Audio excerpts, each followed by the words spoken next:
What's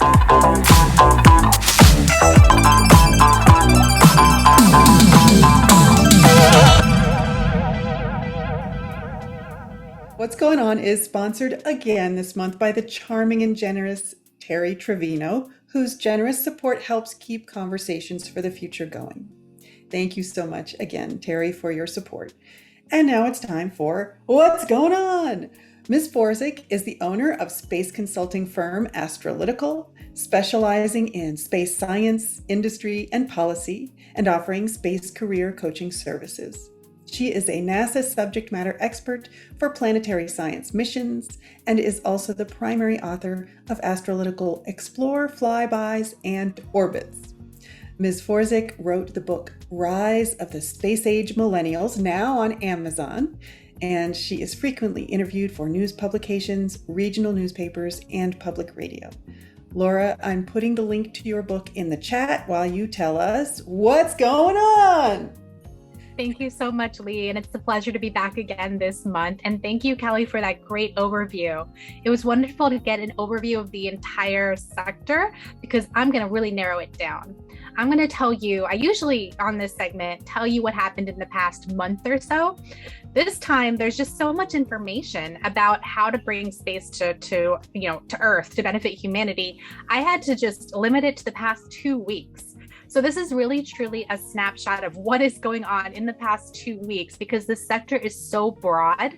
In fact, my very first full-time job was working at CASIS, ISS National Lab, where my position was to really think about and help facilitate payloads on the International Space Station to benefit life on Earth. And I got a feel for just how broad, just how many applications space can bring to people on the ground, to our everyday lives. So yes, this is just going to be a snapshot, and I'm not going to finish all this because there's just so much going on just in the past 2 weeks. So starting with news from yesterday, there's a company called Maxar Technologies that won a $44 million contract option for unclassified high-resolution commercial imagery.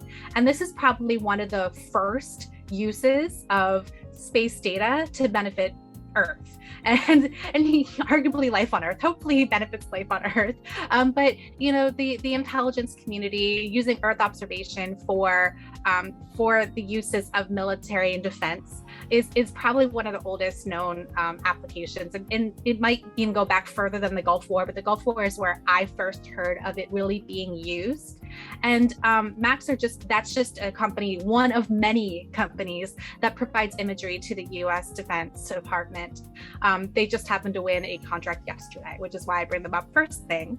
And just to give you an idea of what Maxar talks about when they talk about their Earth observation imagery, Maxar's Earth observation constellation offers the most comprehensive suite of commercial satellite imagery.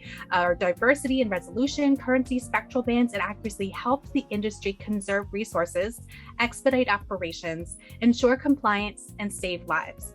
So of course, this is applicable to many different industries, not just intelligence and defense, but also commercial imagery as well. And this could be an entire conference to talk about how Earth observation benefits different industries around the world, industries that we don't even think about typically, and they might not even realize that their data is coming from satellite constellations. But it is very broad, and this is just one specific application. It's not even an application; it's one specific customer of the U.S. Department of Defense. So another application of space data is another one where we sort of take it for granted, and that is weather, right? All of us, we have our phones or our favorite weather station and our websites, and then we just take for granted that the weather is broadcast to us pretty regularly at the click of a button. And there's a company that was formerly known as Climacell, now known as Tomorrow.io. And they've had some news in the past 2 weeks. They picked a company based in California called Astro Digital to build the first of its constellation of approximately 32 weather satellites that they want to put up. So normally we think about weather satellites as government, the GOES satellites, the geostationary operational environmental satellites. Those are the ones that have been built for the use of NOAA, that's the National Oceanographic and Atmospheric Administration, usually launched in cooperation with NASA. And that's what we think of as like government operated weather satellites, but commercial companies now operate satellites as well that help with different aspects of weather monitoring, climate monitoring, that kind of thing. And so Tomorrow.io wants to build this constellation of satellites to, and they're small sats, to do storm tracking and improve the weather forecasts, and especially radar and that kind of thing. And then yesterday, I think it was, they also won a $19.3 million contract from the US Air Force for their constellation. So you can imagine this is not just for anybody's use. It can be for anybody's use, but it also has military applications because the military organizations around the world probably want to understand the climate and the weather and the forecasting where they're operating. And also for satellite data. There's certain satellite data that actually has problems through storms and weather. Let's see. Then talking about another, and I'm starting off with the military stuff because that's just what happened in the past 2 days, but it's also good to clump them together. So the US Space Force is developing a missile warning system, and there's a satellite called the Wide Field of View, which is built by a Boeing subsidiary called Millennium Space. And they have built a bus that is going to be on this Wide Field of View satellite that is projected to launch in geostationary orbit in 2022. And this was announced yesterday. So just another example of, the US military uses a lot of applications of space, and not just the US military, of course, militaries around the world. Moving on to, I forgot, I have to backtrack because I forgot to mention during the weather segment here that NASA awarded Ball Aerospace and L3Harris Technologies an award to study instruments for its geostationary and extended observations, that's GeoXO satellites. And that is specifically studies of geostationary sounders. And I admit my ignorance. I don't exactly know what that means. Maybe someone can tell me in the question and answer section. But they want to help NASA and NOAA to understand the hyperspectral infrared imagery that comes from this constellation of satellites, the geostationary and extended observations, GeoXO satellites. And so that's just another example. It's NOAA and NASA working together to understand, a lot of times we forget NASA's greater mission, but it actually is a lot of Earth observation and atmospheric science and trying to understand our planet, because we do live on a planet. Let's see, moving on a little bit here. We have a return of SpaceX's cargo resupply mission, cargo resupply services, so CRS 23, which launched to the International Space Station and then splashed back down to Earth just a few days ago. And I have to switch pages here. So these missions are operated in cooperation with NASA and CASIS, CASIS being the ISS National Lab. And there were several different payloads that went up there, some of them just supplies for the astronauts, and some of them were scientific payloads. And the amount of science that's done on space station is not well communicated. I learned that firsthand when I worked on it, but it's really, really broad. And a lot of the work that's being done is medical research. So for example, what was brought back on this splashdown just a few days ago was the 8th Genes in Space experiment, which is a student-led experiment looking at gene expression of liver proteins in space. And I'm a physicist, not a biologist, so I cannot really get into the details of what that actually means, but maybe someone else who has the capability of understanding how genes are expressed in space and the epigenetics of all can really understand that a little bit better and maybe even explain it to us. Maybe it's a talk later in this presentation, I don't know, in this conference. Also brought back was a tissue engineering experiment by researchers at Stanford University and the Palo Alto Veterans Research Institute. And they're looking at how the microgravity conditions of the ISS can inform them about muscle loss due to aging here on Earth. And so that's something that's actually pretty common, is using the microgravity environment to really explore deteriorating conditions of things that we see here on the ground that happen slowly. But on the space station, because our bodies were not meant to be in microgravity environments, deterioration can happen much more quickly.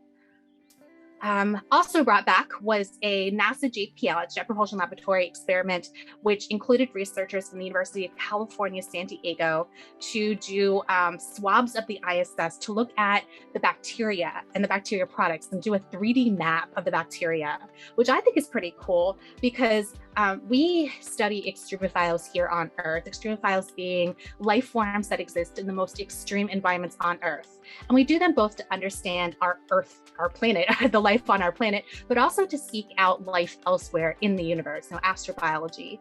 And while we haven't found life elsewhere, we're looking at the biosignatures that might come from life elsewhere. And we do that by studying the extreme environments here on Earth. And one of those extreme environments that we study is the vacuum of space or contained environments of the space station, for example, and looking to see how that biome evolves and moves. And again, I'm not a biologist, so I can't explain it much more than that.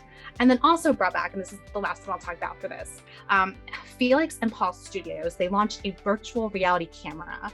And this is something that has been talked about for a while, using virtual reality to help the astronauts train or do kind of augmented reality. These people who launch, the astronauts, whether they are US government astronauts or other government agency astronauts or even private astronauts, they are usually trying to conduct experiments or do maintenance that they may or may not have any real background in. Of course, they do lots of training, but a lot of times these astronauts are being asked to be Renaissance people. They're being asked to do a lot of different things. So if we can use virtual reality to help these astronauts do jobs that they may not be intimately familiar with, they may have studied how to do it on the ground, months ago, but using virtual reality can really help them. There's other uses of virtual reality in space too, psychological, I think specifically like the holodeck from Star Trek or, things like that, where they can really immerse themselves in a different environment. And that's especially important when we're thinking about going beyond low Earth orbit, even beyond the moon to Mars, where we don't see Earth in our window, really, a little pointed dot. And that might have psychological, detrimental effects. But if we can use virtual reality as a way to keep the morale up and help astronauts immerse themselves, even if you're stuck in a tin can with people for months, right? Maybe you just want to escape. And so that's another use of virtual reality. But I'm pretty sure that they were just using it for this particular experiment to help the astronauts as they are right now on the space station live and work in space. So going on to a mission that was already contracted to fly with SpaceX Falcon 9 by a company called Astranis, which got switched over in the past week or so to a Falcon Heavy. And this particular satellite, it's going to be a geostationary orbit satellite. So geo satellite. It's going to launch in spring 2022, and it is going to it's called Arcturus, if I'm saying that right. I apologize if I'm not. And it's going to bring communications down to Earth. And we've been hearing about this a lot with LEO communications. So constellations by SpaceX, Starlink, and OneWeb, and others, Amazon, they want to do a low Earth orbit communications to lower the latency, the delay between communications of space and Earth, right? But historically, geostationary orbits have been, satellites in geostationary orbit have been the ones that bring data down to Earth, and that's still going on. And so this particular satellite is going to be partnering with a telecom company called Pacific Dataport Incorporated, which is going to provide internet to Alaska. And so, there are trade-offs when doing geostationary orbit versus low Earth orbit. But, historically, there's been just the one. And now we see more expansion of both of them. And then I don't know how to say this, so I apologize if I'm saying this wrong. Xona Space Systems, they raised $8 million, which fully funds their demonstration of a a GPS alternative. So global positioning satellite here in the United States, and there are other global navigation satellite systems around the world. They run our civilization. We take it for granted, but there's so much that runs on GPS. Obviously directions. That's probably the one we're most obviously familiar with. You get in your car and you want to know where to go, and you put it into your phone and contacts the it doesn't contact, but it receives signals from GPS satellites. But also anything that requires precise navigation and timing. So tracking, financial transactions, all kinds of things run on GPS. But GPS has been attacked by adversaries. And in fact, that's why there are different systems around the world, because different countries want to build their own satellite systems so that they're not vulnerable to attacks by adversaries. So now commercial companies are getting in this. So there's one particular company, I think it's pronounced Xona Space Systems, where they want to provide an alternative to GPS. And this isn't replacing GPS, of course. This is just a backup system or a way to provide data to other customers. And I think it's probably going to be one of the next big things, just because there's no shortage of need of data, and there's no shortage of applications that we use GPS for. And so I think we're seeing more of that popping up.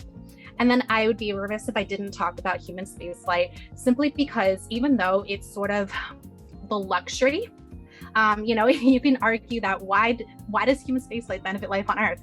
But in a way, it inspires us, right? And so just in the early hours of the morning, this morning, our time here at Eastern time, there was a Russian mission on a Soyuz that just launched, carrying a cosmonaut, an actress, and a film director, and they're going to be filming the first full production movie in space. There have been little mini movies filmed in space before, but this one, I don't know how to pronounce the Russian, but the English translation is The Challenge.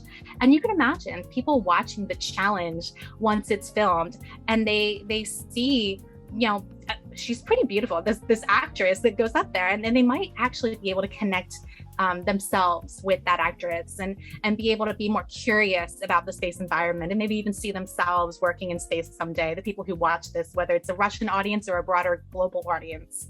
And I know that a broader global audience has been probably watching Netflix recently, which has just wrapped up its countdown documentary of the Inspiration 4 mission, which just launched about 3 weeks ago and splashed down after 3 days, launched by SpaceX, the first fully commercial, all private mission to the to orbit, to free floating orbit, not to the International Space Station. And so that it's a fantastic documentary, and it's a fantastic story. And so that has the potential to also inspire countless people who may or may not already be involved in space. And then we've got missions coming up, like Blue Origin has just announced that it's going to launch William Shatner. So, people who are of a certain generation, especially who grew up watching the original Star Trek, maybe already inspired to pursue space or be interested in space. But it might also open up the opportunity for people to say, oh, there's other people launching on that mission too. There's 3 other people launching with William Shatner, and who are these people? And maybe I can do that one day.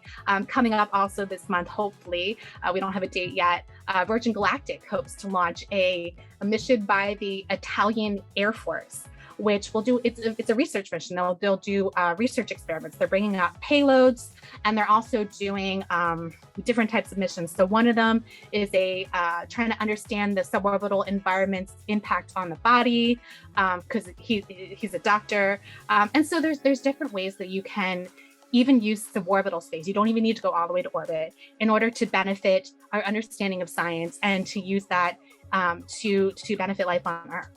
And so I think I'll stop there and open it up for questions. I went through a lot. And again, if your favorite story wasn't mentioned, it's simply because there was so much happening. What's going on is a lot. And so I'm hoping that you don't ask me too many things about biology that I can't answer, but I will open it up for questions now. Great. Well, there is a question in the chat. You rattled off so many companies, so much action. Is there a way that we can post a list of the companies mentioned in your report to the chat? Yeah. So after Okay. this talk, I can go ahead and like do a little summary of the ones I just mentioned. And again, they're not the only ones operating in this space. There just happen to be the ones that are doing things in the past 2 weeks that got reported on. There are, I don't even know how many companies operating, trying to do similar things, trying to compete, have been operating for decades. A lot of them, especially with some of the partnerships of the International Space Station doing medical research and that kind of thing. This stuff's been ongoing for quite some time. Yeah. With William Shatner going into space, and I hope Jean-Luc Picard is one of the other passengers on that flight, he'd be my pick. Um, does this mean that space tourism is now? I mean, if there's the first flight is one thing, show off, you can do it, yay. But the fact that there's a second flight so soon after with, famous passengers and really making it sound like this is going to be a regular thing. Does that mean has this happened? I certainly hope so. So it Yeah. all depends on whether the business cases plan out the way that they anticipate. It also depends on whether there's any major accidents. I don't Mhm. foresee an accident shutting the whole thing down, but it might delay it. But yeah, I think we've reached a new era where previously we had a company called Space Adventures launching with the Russian government to the International Space Station using Soyuz. And in fact, they're still doing that. They have a mission later this year launching December 8th to bring two private astronauts up, private cosmonauts, I guess, up to the space station. And so this is a different type of private space flight. This is a private space flight where it's commercial companies launching commercial passengers, which is a different way of operating. Yes, there's involvement of government. There's always involvement of government. But I think we'll see more and more that there is a lot of pent up demand for this. And then what happens after the pent up demand has flown, the 600 odd people who have signed up with Virgin Galactic, and I don't know how many people Blue Origin has behind the scenes signed up already for their flights. But after that initial wave, we're just going to have to see how things progress, and hopefully it'll come down in cost so that you and I can go, and not just William Shatner and Patrick Stewart. Patrick Stewart's not actually signed up to fly, as far as I know, but hopefully it won't just be celebrities and people who are sponsored by celebrities. Hopefully it'll be more common as it goes on. You talked a little bit about weather at the very beginning of your talk and some of the new things going on there. You had a discussion, maybe a little heated, on LinkedIn about weather balloons and whether they were space technologies or not. Do you want to add a little bit about weather balloons and their impact? Oh, sure. So weather balloons are something that we use all the time, every day. And that wasn't the topic of the LinkedIn discussion. So I don't know a ton about weather balloons specifically. But so the way that we get data is through multiple means, right? So we use weather balloons. It's really quick and easy and less expensive than launching a satellite. Yeah. But once a satellite's up there, it can either hover over a specific location or it can, travel around the world and in different orbits, depending on where it's launched and what its mission is, and then different scientific instruments that are on it, versus radar versus optical versus SAR versus, there's all different ways that we can get data, and it's all very valuable. And that all helps to inform us of the modeling that we do when we're trying to predict everyday weather and hurricanes, the extremes of the world, and then the stuff that we take for granted every day that we just want to know if it's going to rain in the afternoon. And I don't believe that there's a conflict there between the ground-based instrumentation that we use, or I should say the airborne instrumentation that we use, versus the space-based. I think it all works together. And there's pros and cons and benefits and advantages to each type of technology that we use. Great. There are some questions in the chat. The first is, any thoughts on managing information overload for our times, right? We have so many terabytes coming down. What do we do with all that? And how do we manage and focus on the right information? Yeah. So one of the very, very common topics these days is AI and machine learning. And this is not my area of expertise, so I cannot speak too intelligently about AI.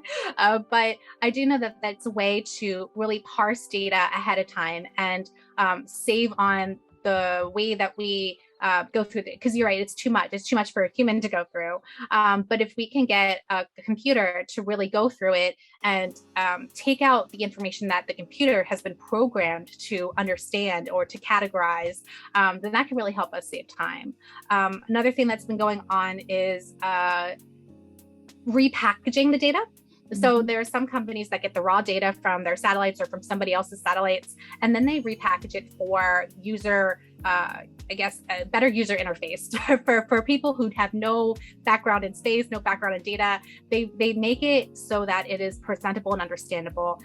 This is especially common in like farming, for example. Farms use space data all the time, but they may not even think about it as space data because they're just using an app on their phone or whatever, because somebody has taken the trouble to do that middleman project of making the data packaged and understandable for somebody on the ground to actually use to figure out crops and rotation and whatever it is that they want to look at. And so I think that those are the kinds of things to look at, is the downstream applications and where it could be better managed to provide useful information to people who don't have degrees in computer science or don't understand satellite data. And I think there's been a lot that's been going on the past decade or two of doing that, but I think there's a lot more to go. Yeah, that value chain, there are going to be other people taking chunks of that value chain. So the fact that launches are getting cheaper is definitely it's both ways, right? It's launching more satellites to get more data, but it's also using the data that already exists from the existing satellites and using it in ways either better than what was initially anticipated or differently than what was initially anticipated for different segments of the population. Another question, any legislative updates? There's worry that we are losing support based on the enormous debt taken on during the pandemic. I hear from the Moon Society, government financial support may be waning. What are you seeing there? Yeah, so I didn't talk about this, but there was actually a hearing 2 weeks ago. I forget now, a House hearing to talk about commercial space stations. And I believe that was the most recent congressional talk in the past month or so, other than private conversations. But there is concern because this is something that was concerned under the previous administration as well, before there even was the pandemic. How much do you balance NASA's desire to, explore the moon and to, transition away from ISS and build these other commercial space stations and build the SLS rocket and the Orion capsule and, all these big money intensive projects with the needs of people on the ground. And that's where conferences like this come in and we say, this is why it's important to people on the ground that we invest this money. And so a lot of the projects that I talked about, and I could talk endlessly about the projects that have flown on the International Space Station and the space stations before ISS, a lot of this is work that has been done that benefits life on Earth that is not well presented and not well discussed. And I think that the more that we talk about, things like this, about how it benefits life on Earth, the more we can convince policymakers to fund future projects, not only to fund existing operations, but also to fund, think far ahead, think about commercial space stations and platforms, think about the research that can be done in cislunar and lunar space, thinking about, all the forward ways that we can benefit humanity by using the space environment. I think that the military has done a better job actually of thinking ahead in a lot of ways because they have more of an incentive to say, this is why we have these adversaries and this is why we need to invest in this cislunar technology because we need to keep eyes on the sky and, all these different things that they say. I think it's less cohesive when you're talking about civil or commercial space, which is okay.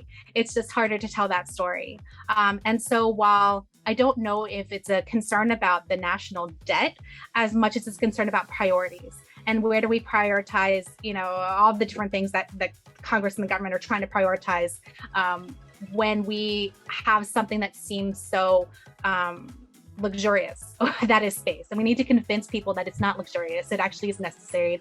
It's critical to our modern society. And that's where you all can also come in and talk to your elected representatives and tell them why space is important to you personally and to society at large. Thank you again, Laura, for being here for What's Going On. It's always a lot of fun. Thank you so much.